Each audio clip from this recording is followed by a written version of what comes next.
Welcome to the orientation process for North Scott High School. My name is Shane Knoche. I'm the high school principal. It is hard to believe that we are already preparing for the 2019-20 school year, yet it is exciting nonetheless. The thing that I love about the North Scott community is the Lancer spirit. In my 25 years in education, in many different schools, I have never seen another community that supports the school district like North Scott. I truly believe it is because we have many smaller towns that give us the small town atmosphere, yet we have big school opportunities. It is neat to see how we all come together as Lancers.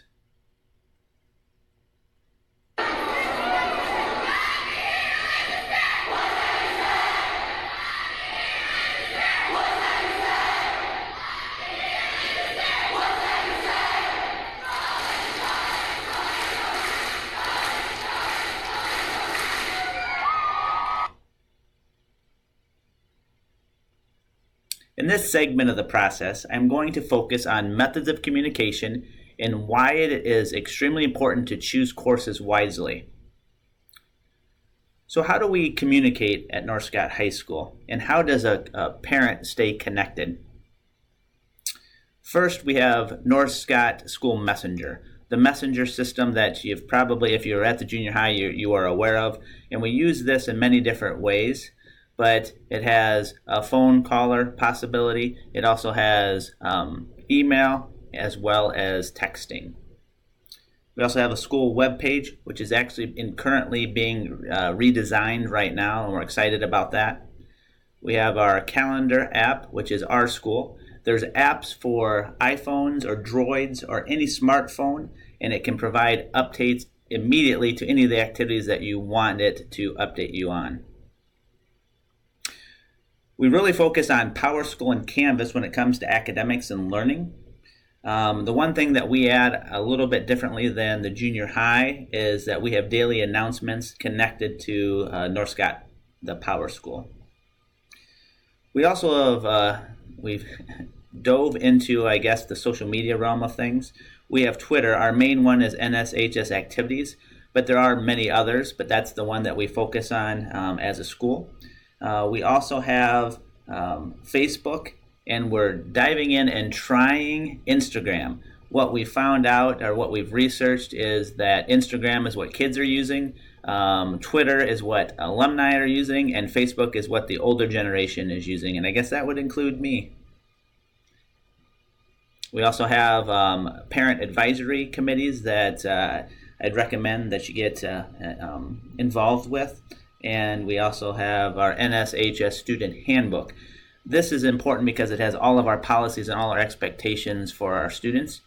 And at e-registration time, you will have to sign off that your student has read the student handbook, and that you have as well, and that you understand what's expected.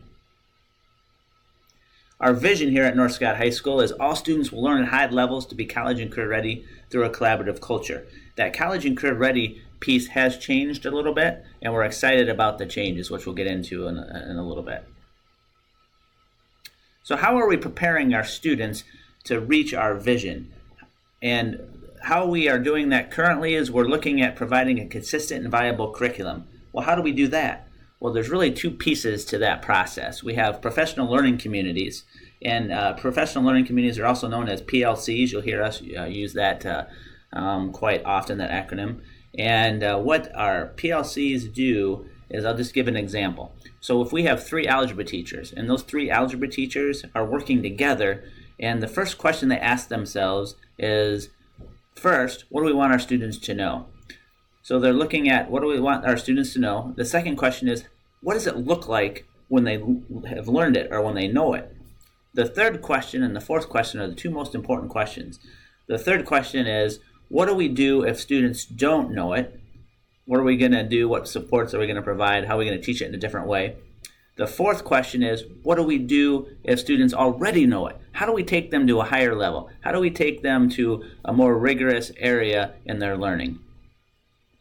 And then we have the multi-tiered system of supports, otherwise known as MTSS. And this system is a way for us to provide those systematic supports that can help kids that are struggling, or it can help kids that are to take them to a higher level. Examples of those supports are 6-period help centers, which I'll explain a little bit more thoroughly in a little bit, and Lancerway, which I will hit again here in a little bit. We also provide concurrent enrollment opportunities. Concurrent enrollment opportunities are basically college opportunities while you're in high school. AP opportunities are advanced placement opportunities. What we look at when we hire teachers is we're looking for teachers, if possible, that can teach college classes. In order to teach a college class, you have to have the same background or degree as what they are teaching at the community college, or what they have at the community college. If our best teacher, though, we're always looking for the best teacher. If our best teacher can't teach a concurrent enrollment class, that's when we move into advanced placement classes. The difference is advanced placement class, your student has to take a test at the end and score usually a 3, a 4, or a 5, and it depends where you go for college if they'll accept it or not. With a concurrent enrollment class, it's guaranteed that you get that college credit as long as you pass at the appropriate level. We're also developing apprenticeships. This is an exciting time to be at North Scott. Mr. Simmons will talk a little bit more about those in a little bit later time here. But apprenticeships, providing opportunities for our students to have part of their education or the furthered education paid for by the employer while they're working and getting paid, is a pretty neat opportunity. And we know we can't do any of these things without building strong relationships with our students. So our goal is to really make sure that each student has at least one adult advocate and person that they feel comfortable enough to talk to in any situation. The Lancer Way. The Lancer Way we've developed to help ensure that our kids have the soft skills necessary to be successful in the 21st century in whatever employment opportunity that they have. And what we're looking at with those soft skills, because we hear this from employers all the time, that our students need to have improved soft skills, is we want them to basically live the Lancer Way. And that is be here, be involved, be respectful, and be excellent. And you can see all the pieces that make up those. And what we're doing is we're separating that from the learning and the academic grades so that neither is hidden by the other. So, for example, if I'm in algebra and I've hit all my standards and I'm at 93%, that doesn't always tell me what my soft skills are, or vice versa. So what we're looking for is we're trying to separate out those two, and we're excited about the opportunity to do so, because the one thing that you don't want as a student is you've graduated from high school, an employer calls me, and I have to have a tough conversation with that employer saying, you know what?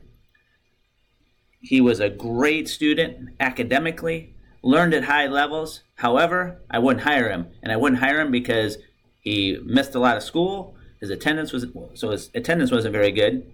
Or he kind of put in and just got by at times. And that's the reason that I wouldn't hire him. You don't want me to have that conversation. You want me to have that conversation that he was a great student, learned at high levels, and I'd hire him in a heartbeat because of his work ethic and how hard he worked and that he was always here. Our daily schedule. So our first period is 7:45 to 8:30. And that class, if whatever you have there, happens every day for 45 minutes. The opportunities for a freshman at that point are freshman transition, band, or orchestra. Normally those are the only 3 opportunities for freshmen. Freshman transition is a class that it's kind of a guided study hall where you have opportunities to get some work done. However, we focus also on study skills. We utilize the book, The 7 Habits of Highly Effective Teens by Sean Covey, which is a pretty neat way to help our kids become better when it comes to study skills. After that first period, we dive into having 4 80-minute blocks. The classes in those blocks actually alternate every other day. And then we head into 6th period, which is at 2:45 to 3:15. 6th period is where we have our help centers. And then we also have, if you're not assigned to a help center or don't choose to go to a help center, then we have study hall for freshmen. 6th period is where those help centers are. And if you're assigned to help center, you have to go to that help center. And so, for example, usually what will happen is if a student, I'm struggling in algebra, and my teacher knows that I'm struggling in algebra and assigns me to a help center, I have to go to that help center and sign in, and I don't have a choice in that matter. However, if I'm doing okay, but I'm just like, I'm in study hall and I realize that I'm struggling with this math problem and I want to go get help, then I can sign in Mrs. Pyatt's, my teacher, I can sign in Mrs. Pyatt's help center and just ask her for help on that question. It provides an opportunity to get extra support or extra help, and I highly recommend you take advantage of that. As a parent, what can I do? Well, every day, this is what I recommend anyway, is every day ask your child about what they're learning. Don't let them say nothing or not much or whatever it is. Push them. Ask them what they're learning. Ask them how their day was. But don't let them say, okay. Ask them to go a little further and a little deeper. Communicate high academic aspirations. Don't let them take the easy way out. Keep pushing them to higher academic levels. Get involved with the school, whether with parent community advisory, conferences, booster organizations, or just volunteering. And don't hesitate to contact teachers or counselors or administrators with questions or concerns. Utilize PowerSchool and Canvas. We have grades, attendance, announcements updated continuously on that. You can have information sent to you daily, weekly, whatever you choose, however much you choose. Encourage your children to ask questions and seek assistance, which will build that independence. I would actually recommend that you push them in to ask the first question and then follow up with the teacher behind the scenes to see if they did, because that'll help build that independence. Encourage your children not to take courses or not to make course selections based on what their friends are taking or how it will affect their GPA. Course requests should be based on your educational goals, career goals, and teacher recommendations. And please, please remember to take your requests seriously, because once the schedule is developed, changes can only be guaranteed in the following instances. First, an academic misplacement. An example would be a student is placed in a wrong level class. Let's say you failed algebra and you're put into geometry. It's an academic misplacement. 2, missing an academic class or graduation requirement. An example is you need 4 years of English, and for some reason there's not an English on your schedule. 3, the course was already completed. You passed algebra, and for some reason when you were signing up on e-registration or for your classes, you accidentally hit algebra again and you needed geometry. 4, 2 or more courses are scheduled during the same block and a conflict exists, and we can't figure out a way to get both of those classes in your schedule, so there has to be a choice made there. And 5, an inappropriate course load. There are times where we'll have a freshman that will, because they have an opportunity to take 9 different classes if they're taking band or orchestra, and they will sign up for 9, and that just it's too much. So then we'll look at taking a class out in that, and it's an inappropriate course load.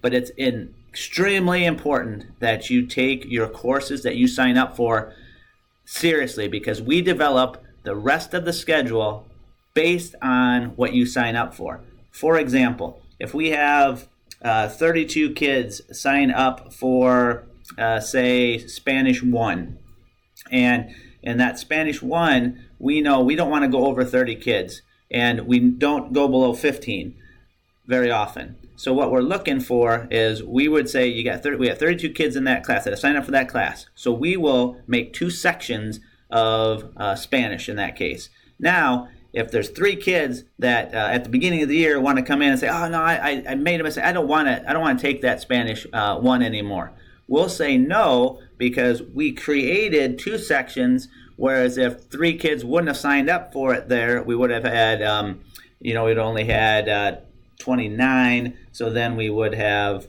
only had 1 section of Spanish 1. So it's extremely important that what you take seriously what you sign up for, because changes aren't going to be made when you come in at the beginning of the year. So take what you're